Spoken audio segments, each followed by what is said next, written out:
Hello, my name is Patrick Ferner, author of Trading on the Edge, and after 11 years inside the brokerage industry, I built this channel to help serious futures traders move beyond indicators and trade through structure, value, and risk-first execution. What if Mark Douglas gave you the mindset but never gave you the map? Trading in the Zone is the most recommended trading book in history, and for good reason. It teaches you to think in probabilities, detach from outcomes, accept uncertainty. But here's what nobody says out loud. A trader who thinks in probabilities still has to click at a location, and Douglas never told you where. I spent over 11 years as a stockbroker for major brokerage firms. I watched professional traders operate every single day, and here's what I noticed. They already had everything Douglas was teaching, the probabilistic mindset, the emotional detachment, all of it, but they also had something else.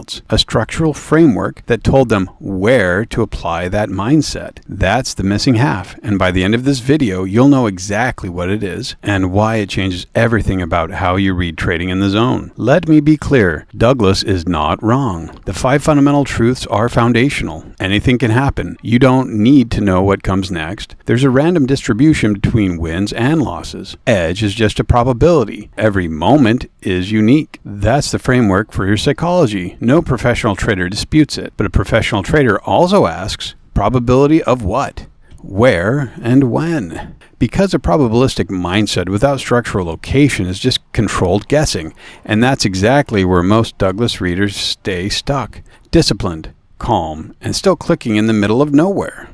But here's the trap. A weak trader says, I have an edge.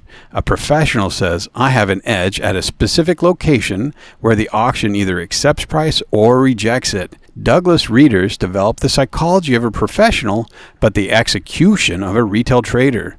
They take trades because the setup looks right, not because price is at a structural decision point. They manage risk based on feelings, not because the auction has clearly failed to accept price above a specific level.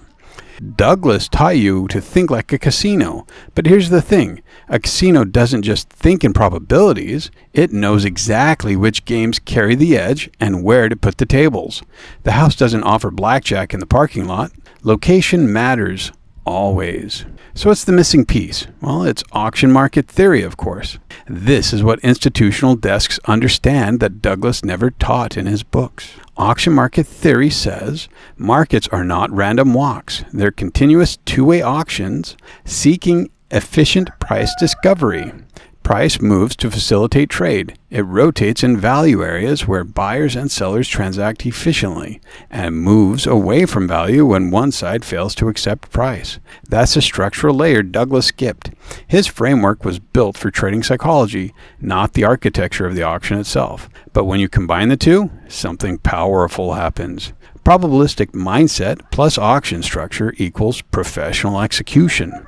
You're not trading because you feel the edge, you're trading because price has reached a location where the auction must either accept or reject, and your edge lives inside that decision.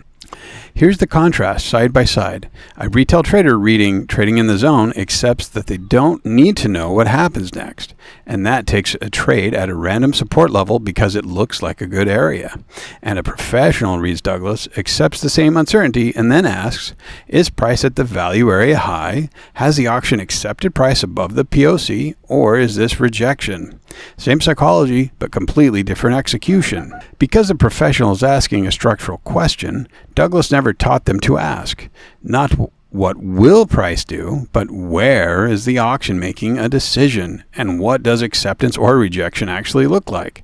That's the real takeaway. Not prediction, but structure. And if you're reading Trading in the Zone and you still struggle with execution, this is probably why. Not because Douglas failed you, but because mindset without structure is like a steering wheel with no engine. You can turn it all day, but the car won't move. The correction is auction structure. Volume profile, VWAP, order flow confirmation. These are the tools that tell you where the auction is making a decision, so your probabilistic mindset has an actual location to operate from. And here's the good news. Traders who make this connection, who bridge Douglas's psychology with auction mechanics, stop going in circles. They stop chasing indicators. They stop second-guessing their mindset, because now the mindset has a home, a specific, repeatable, testable location on the chart. That's what I lay out in my book, Trading on the Edge, available on Amazon. It's the bridge between trading in the zone and professional execution. Douglas's mindset plus the auction structure that makes it operational. Drop the word bridge in the comments if you want me to break down exactly how volume profile connects to Douglas's 5 fundamental truths. I'll build that video specifically for this audience. If you want the full framework, psychology, and structure, Trading on the Edge is on Amazon, links in the description. And if you're a serious trader looking for direct feedback on your execution, my mentorship program is open for applications. Details below. So like, share, subscribe, and I'll see you in the next one. Thanks. Take care.